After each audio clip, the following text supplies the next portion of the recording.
Olá pessoal, tudo bem? O assunto que eu vou abordar hoje com vocês é aquele tipo de situação que começa como um sonho, a realização de um grande sonho e acaba se tornando um grande pesadelo depois. Que é caso em que a pessoa compra um imóvel diretamente na planta. Vocês certamente já ouviram falar ou já pelo menos viram alguém que já passou por esse tipo de situação, né? Um consumidor, a pessoa vê um anúncio de um empreendimento, geralmente uma construtora lança planta, faz propaganda do lançamento de um empreendimento e inicia a venda desses imóveis ainda na planta, antes mesmo de ser feita a construção. E o consumidor vai e adquire geralmente esse imóvel na planta, que muitas das vezes tem uma condição melhor de pagamento, tem um preço um pouco melhor, aguardando o prazo para a entrega desse imóvel. E este prazo vem previsto em contrato, Quando é feita a compra, neste contrato consta quando que o imóvel será entregue ao consumidor. Só que não raras as vezes, este imóvel acaba não sendo entregue na data prevista. Então, o que o consumidor pode fazer quando isso acontece? Então, se chegou a data para a entrega do seu imóvel e ele não foi entregue, a primeira coisa que tem que se ver é se existe um prazo extra, uma tolerância. Geralmente, os contratos mais padrões fica escrito que existe uma tolerância de 180 dias.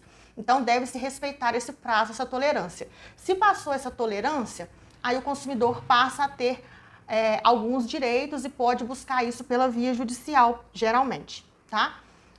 O primeiro de tudo é que se você fez a compra através de financiamento, possivelmente está se pagando uma taxa de evolução de obra.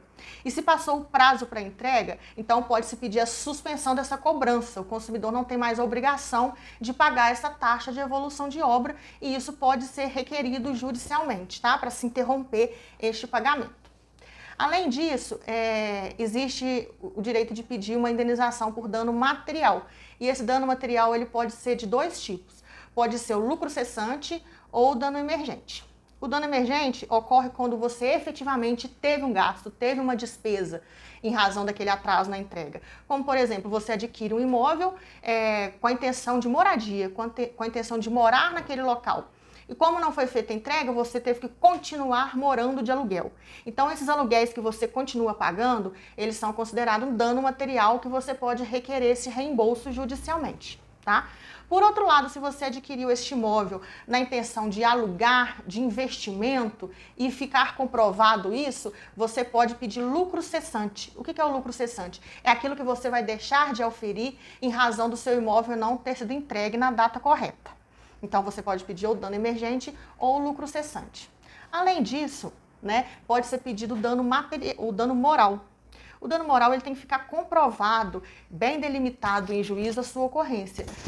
Mas é muito comum que seja, sim, deferido esse pedido de dano moral, porque a aquisição de um imóvel, a aquisição de uma casa, de um apartamento, geralmente é algo muito caro, muito querido, muito almejado pelas pessoas. Então, essa frustração de não ter recebido bem, na grande maioria das vezes, gera, sim, uma frustração que foge do normal, o que acarreta esse pedido de indenização por dano moral, que muitas das vezes é, sim, deferido pelo Poder Judiciário.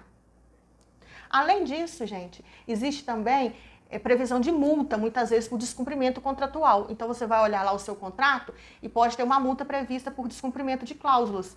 Então, se o imóvel não for entregue, possivelmente você vai fazer jus a um recebimento de uma multa.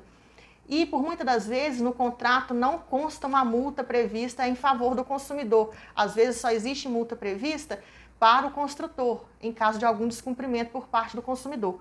Mas aí, se não tiver essa previsão, a gente pode pedir também para que seja invertida a regra. Se vale uma multa em prol da construtora, tem que valer também uma multa em prol do consumidor, em caso de descumprimento de cláusulas contratuais. Tá bem?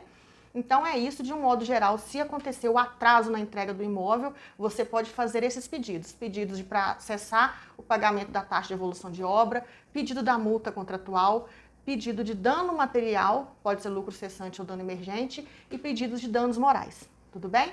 Se você tem alguma dúvida sobre esse assunto, pode deixar uma pergunta aqui pra gente no YouTube mesmo, ou então nas nossas outras redes sociais. Tá bom? Até o próximo vídeo.